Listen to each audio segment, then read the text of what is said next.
24 hours siyang bangag. Alam mo ba, pinagtitripan niya ako. Alam mo ba kung anong sinabi niya tungkol sa atin? Tayo daw mga Padilla, basag daw ang pula. Sira ang ulo. Dapat sa atin tumira sa mental hospital. Mga putang ina daw natin. Kahit daw magsama-sama tayo, hindi siya natatakot.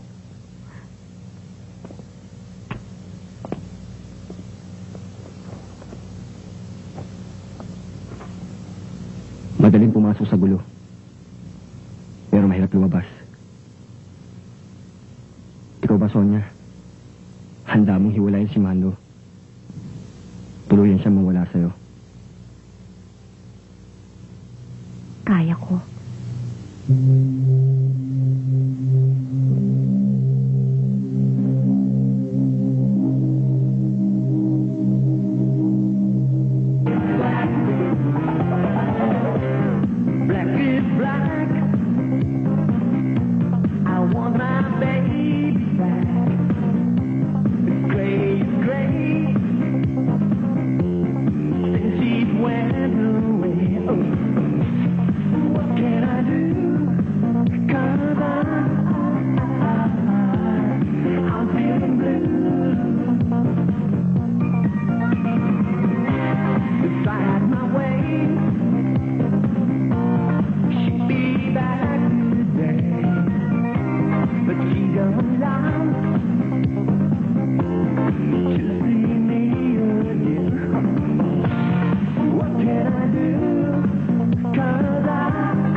Ganito yon.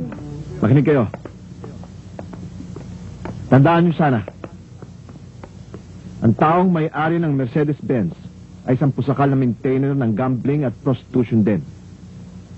Siya isang masamang tao. Kaya dapat lang siya mapirwisyo. Tulad ng sabi ko sa inyo,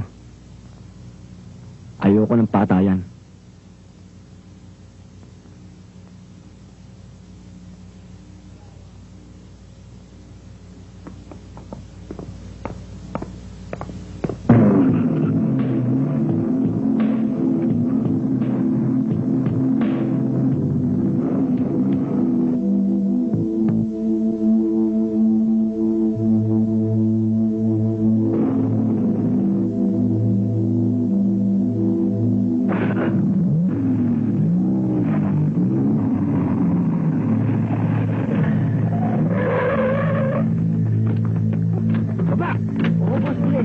Ano to?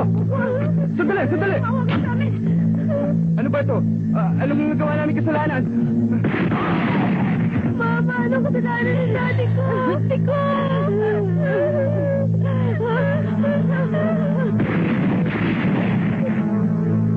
Putang ina!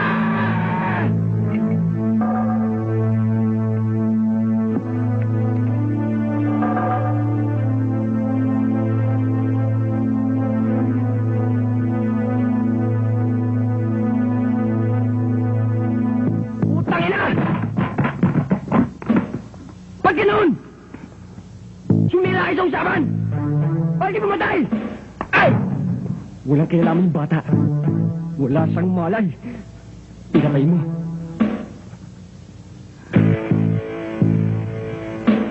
Diba sabi ko, walang patayan. Sumira ka. Sumira ka. Sumira ka sa kontrata. Eh! Bakit? Sumira kayo sa kontrata! Ay! Ay!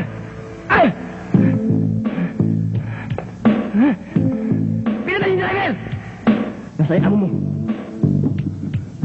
Pipi ka ba? Ha? Pipi ka ba? Nasa si Gabi.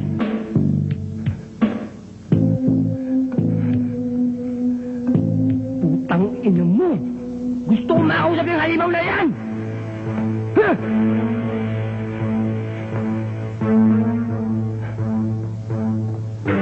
Gabi! Gabi! Putang ina mo!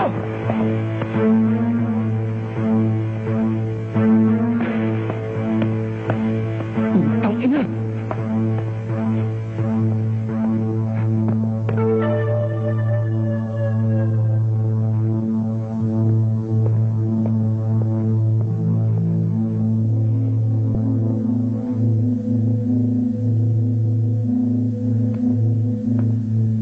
Wala kayong kwentang kausap! Mga putang ina ninyo! Shit! Don't you ever shout at me like that. I could have killed you anytime.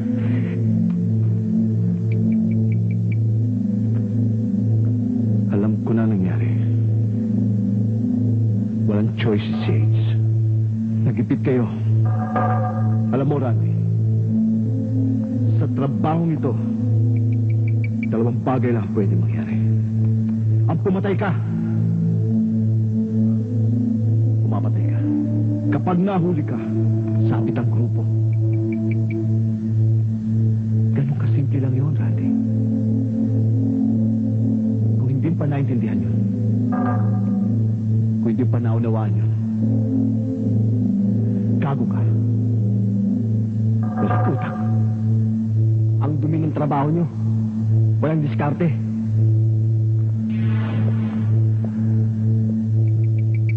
Masyado mainit ang dugo nyo.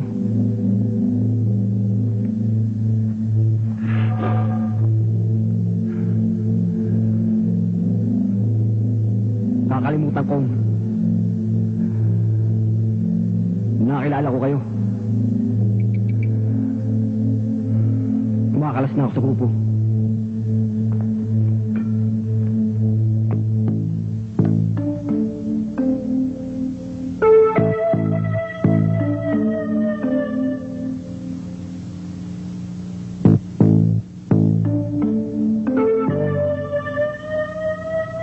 Walang nakalalabas sa sindikatong ito ng buhay, Randy.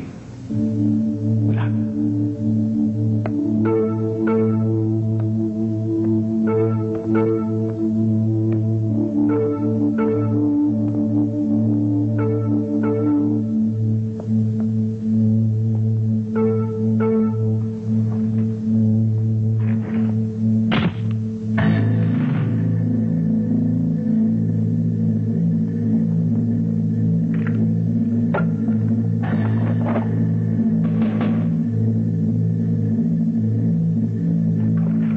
Wag!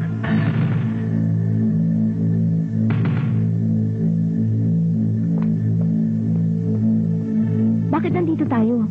Akala ko ba lalabas tayo? Pagkatapos pupunta tayo sa bahay mo, di ba? Nasa labas na naman tayo ah. Tsaka, ito naman ang bahay ko. Alin ito? Ang kotse mo? Saan pa ba ang bahay ko? Alam mo, Randy, hindi ko inisip ko nangarap para sa ating dalawa. Sa gulo ng buhay ko, hindi ko alam kung meron pa akong matatawag na bahay.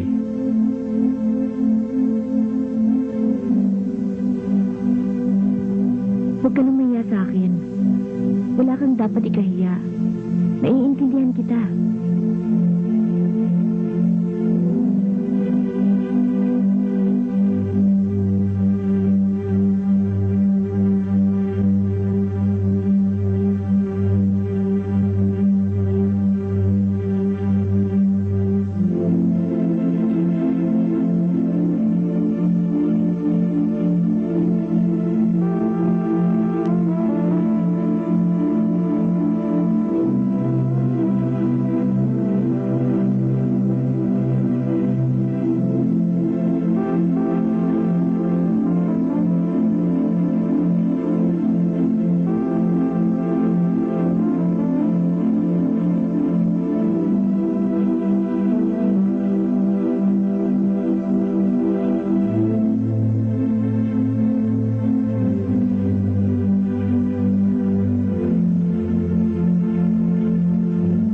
Bakit? Sorry Pati sa'yo, nahihiya na rin ako eh. Tama pala mga payo ng mga magulang ko. Hindi nila ako pinabayaan. Lalo-lalo ng papa ko.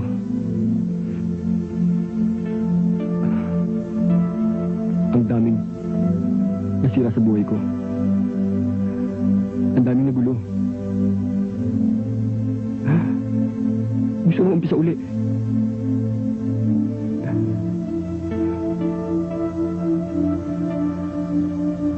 Marami na nadamay. Marami na nasaktan. Kaya bago ko masira ang buhay mo,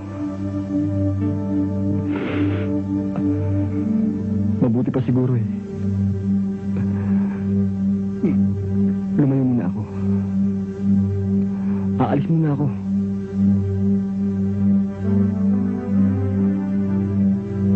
Aalis ka? Paano na ako?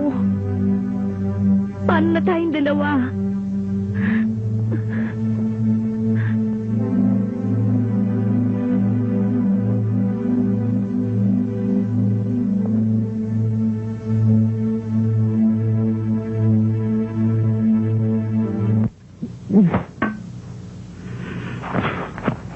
Kailangan may balik ko ang pag-ibig sa akin ni Lorna.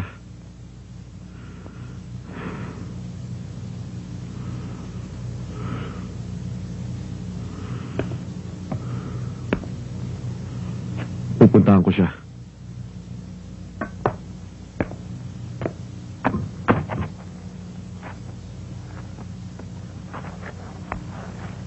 Kaya lang,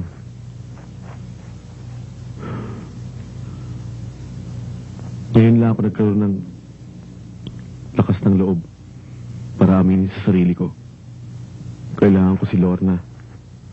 Ano sa palagay mo? Tanggapin pa kaya niya ako? Huli ng latol. Malaki na ang apoy. Masyado na tayo mainit.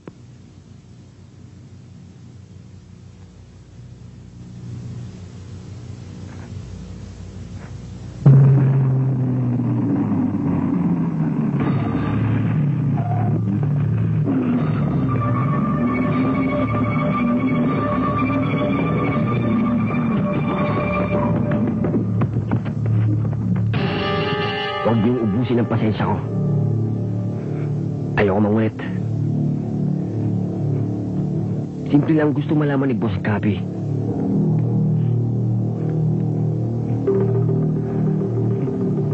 Nasaan si Randy? Ang impostor na Karnap King.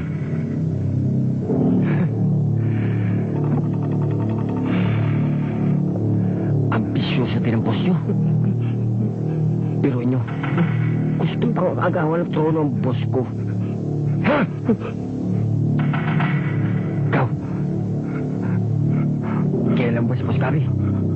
Si Gabi, siya ang tunay na Karnap King. Si Randy